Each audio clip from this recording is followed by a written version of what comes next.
What happens if we survive?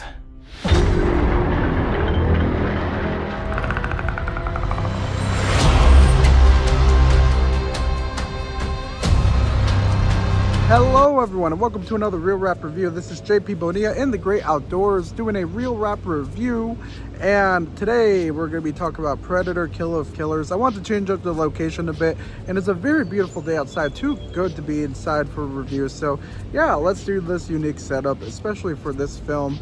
So Predator: Killer of Killers, it's one of two Predator films that are coming out this year from 20th Century Studios. This one is exclusively on Hulu, came out last Friday, and then we got Predator: Badlands that is coming out in theaters in November. So that's very exciting. They're both directed by Dan Trachtenberg, who directed the critically acclaimed Prey movie, which was the follow-up, technically a prequel to all of the Predator films. So yeah, I really liked Prey. I like Dan Trachtenberg. He's done some great work between Prey and 10 Cloverfield Lane, as well as the playtest episode of Black Mirror. He's been involved with The Boys. So yeah, this is his follow-up to Prey. How does it pan out? Well, it's a little bit different from Prey. Let me get to that first, because this is the first film in the Predator franchise that is a animated film, and it's pretty unique in that regard. There's a lot that they could do here that they can't really do in the live action film, so that's really cool.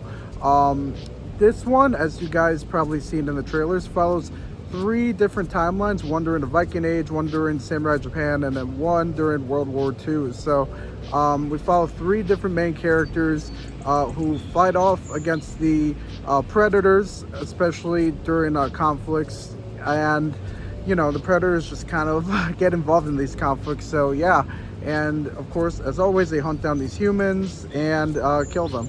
So with that said, now that I kind of, you know, go over the plot, what positives do I have for this film? Well, first, I really like this film.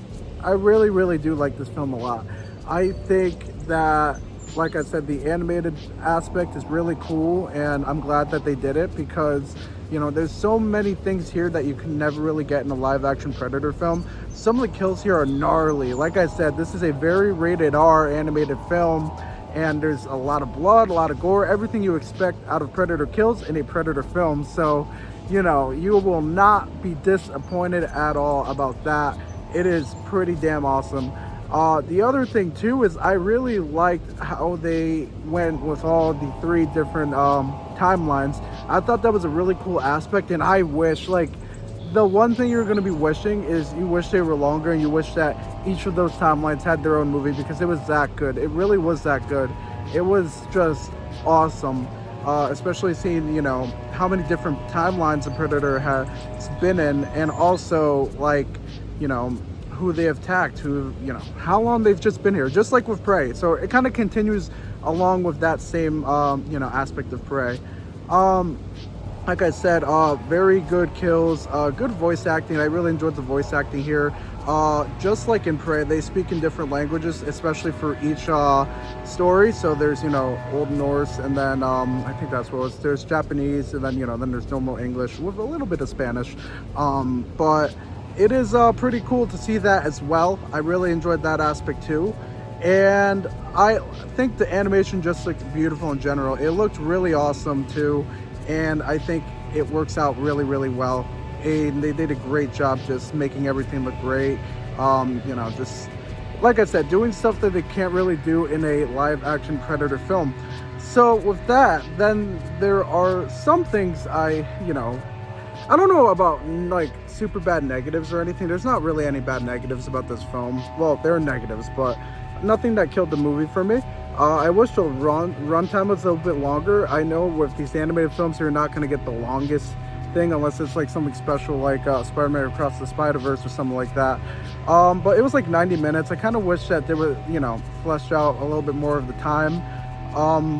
And, you know, there's some tropey things, as usual, of the Predators, like, you know, them getting killed by their own weapons and everything. So, you know, it's stuff like that where it's just like, but I don't think those negatives really hurt the positives as well. The positives outweigh the negatives for me. I think this is a very enjoyable Predator film. I think Dan Trachtenberg continues to show how much respect he has for the Predator franchise, and I really, really like that. And I know a lot of Predator fans are probably really happy about that because, you know, it's like, yes, let's go, a fan of the franchise, and especially one that's really, really good at what he does. So, you know, he continues to innovate with this. He continues to do pretty awesome stuff with the Predator franchise that you know, we never really seen before. Like this animated film, it's just, you know, like great concept.